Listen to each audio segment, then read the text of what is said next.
Hey YouTube, Dawson Ryder here. Welcome to my review for Kikai Sentai Zenkaiger episode 4. So the team finally unites. The team unites. It's a samurai reference. Oh my god, it's a reference! I'm just kidding. There's probably someone that thinks that though. I mean, no, I just made the reference up. But still, the point is this fandom loves references, even if they don't exist.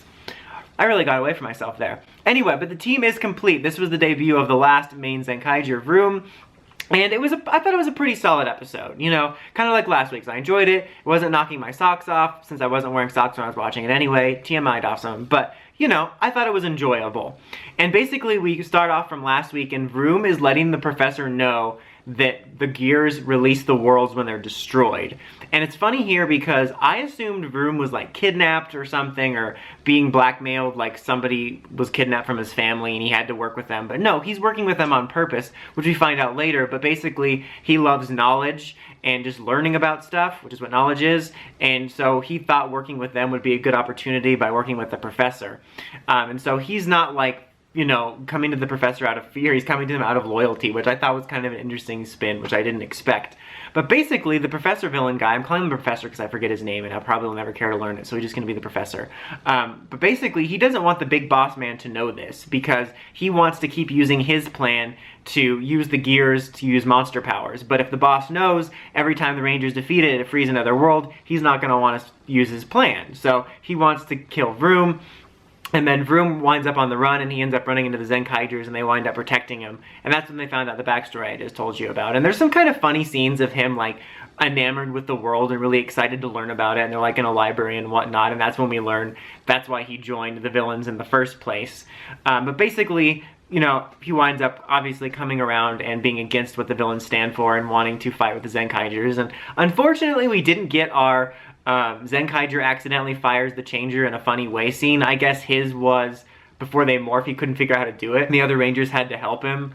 It was funny, but I was disappointed there wasn't a funny way of which he accidentally fired off the morpher, just because it was like a funny little tradition. But he joins the team, we get our fight scene, he's kind of questioning like, where do my powers come from? And not Navi's like, Bokenger. And he's like, the hell's a Bokenger?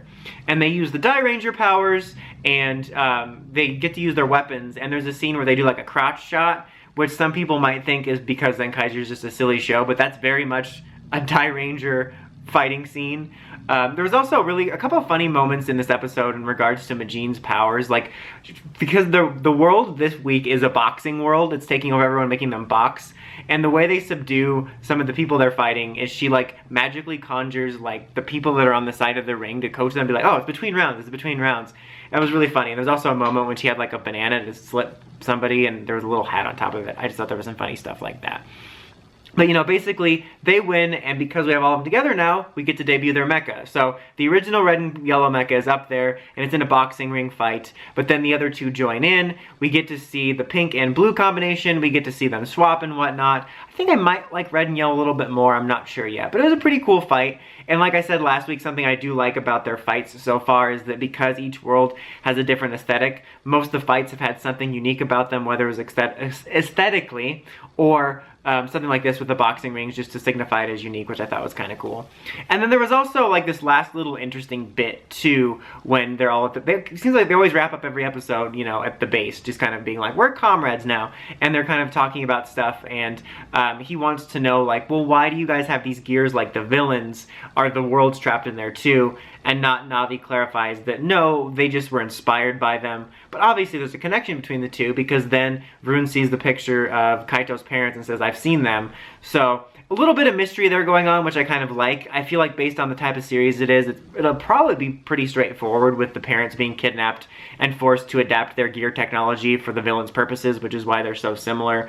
I'll be interested to see how it comes to play with having the actual Sentai villain worlds, presumably, and the evil gears, and then the Rangers, like, inspired ones and whatnot. I mean, there's definitely room for them to surprise me. I do like that there's a little bit of plot momentum and mystery element to that scene, but it just seems like a fairly straightforward conclusion, especially having seen so many Sentai and whatnot. But, yeah. I like this episode. I'd probably give it a 4 out of 5. I thought it was pretty enjoyable. I do like Vroom as a character. I feel like all of them have their Ash's from Pokemon traveling companion gimmick, and I hope that their characters are more than that, but his is kind of learning stuff. But I found him to be amusing. I thought it was kind of funny that he was there for knowledge and not because he was forced to be, but I found his debut to be fun. Like I said, I like the mecha battle so far. The series is fairly shallow though. Like, I'm liking it okay, but I'm worried it's gonna start to grate on me, how it's a lot of, you know, style, quote unquote, because I wouldn't even say it has style over substance, but we'll have to see. I'm definitely curious to see how the series goes now that we have everybody introduced, because the one nice thing